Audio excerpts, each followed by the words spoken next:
Hi నమస్తే, welcome to Myra media. నేను మీ కేవీఆర్. తెలంగాణ రాజకీయాల్లో ముఖ్యంగా హైదరాబాద్ కేంద్రంగా హైడ్రా దూకుడుకు సంబంధించి ఇప్పుడు పెద్ద ఎత్తున దేశవ్యాప్తంగా దుమారం రేగుతున్న సందర్భంలో మరో భారీ స్కామ్ వెలుగులోకి వచ్చింది. అదే సీఎంఆర్ఎఫ్.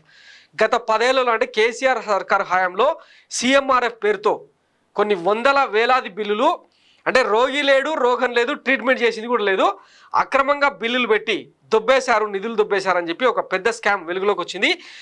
ముఖ్యంగా ఉత్తరాంధ్ర కేంద్రంగా కరీంనగర్, నిజామాబాద్, వరంగల్ లాంటి జిల్లాల్లో పెద్ద ఎత్తున బిల్లులు పెట్టి నొక్కేశారని చెప్పి ఒక స్కామ్ వెలుగులోకి వచ్చింది. సీఎంఆర్ఎఫ్ స్కామ్ 28 ప్రైవేట్ ఆసుపత్రులపై ఎఫ్ఐఆర్. ఫేక్ బిల్లులతో మోసం చేసినందుకు హైదరాబాద్, ఖమ్మం జిల్లాల్లో 10 చొప్పున గతేడాది జరిగిన వ్యవహారంపై సిఐడి దర్యాప్తు. ఇందులో కొందరు ఉద్యోగులు, బ్రోకర్ల హస్తం. సీఎం రిలీఫ్ ఫండ్ చెక్కులు స్కామ్లో 6 జిల్లాల్లోని 28 ప్రైవేట్ ఆసుపత్రులపై సిఐడి ఎఫ్ఐఆర్లు నమోదు చేసింది. బోగస్ బిల్లులు, సంతకాల ఫోర్జరీతో కోట్ల మేర ప్రజాధనం దుర్వినియోగమైనట్లు రెవెన్యూ విభాగం దర్యాప్తులో తేలింది.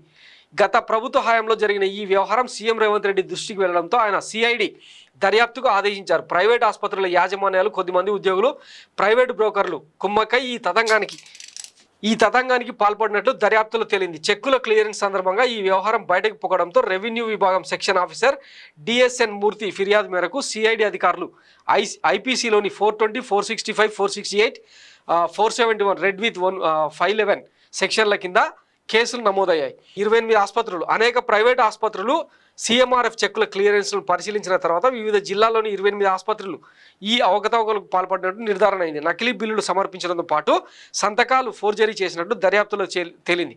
ఖమ్మం జిల్లాలో 10, గ్రేటర్ హైదరాబాద్ పరిధిలో 10, ఉమ్మడి నల్గొండ, ఉమ్మడి వరంగల్ జిల్లాల్లో 3 చొప్పున, కరీంనగర్ జిల్లాలో 2 ఆసుపత్రులు సిఐడి ఎఫ్ఐఆర్ నమోదు చేసింది. ఈ వ్యవహారంతో ప్రమేయం ఉన్న ప్రభుత్వ సిబ్బంది ఎవరనే అంశంపై విచారణ జరుగుతున్నట్టు తెలిసింది.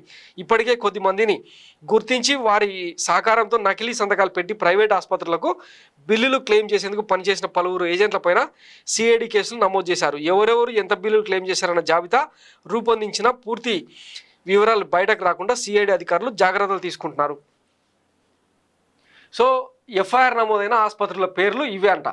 ఖమ్మం జిల్లాలో Srikaram multi special hospital, mega Sri hospital, orange hospital, new Amrita hospital, Sujatha hospital, Vaishnavi hospital, Sri Sai multi speciality hospital, Vinayaka super speciality hospital, doctor JR Prasad hospital, global multi speciality hospital, greater Hyderabad పరిధిలో Sai Tirumala, MVV Indira multi speciality, తర్వాత ADRM multi speciality hospital, MMS hospital, Raksha hospital, delta hospital, Hiranya hospital, Srikrishna hospital, Janani, Arnasri.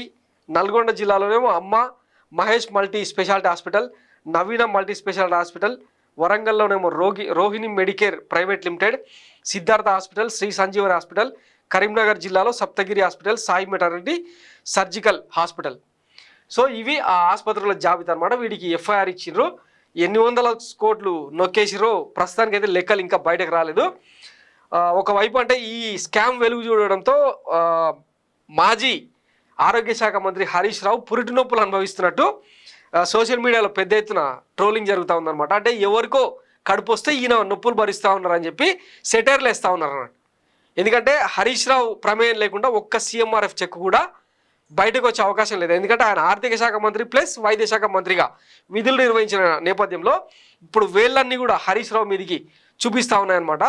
చూద్దాం మరి ఈ వ్యవహారంలో హరీష్ రావు కూడా FIR నమోదై ఆయన ఏమైనా విచారణకు వెళ్లాల్సి వస్తుందేమో అన్నది వేచి చూద్దాం. Thanks for watching Mayra media. నేను మీ కేవీఆర్. Thank you.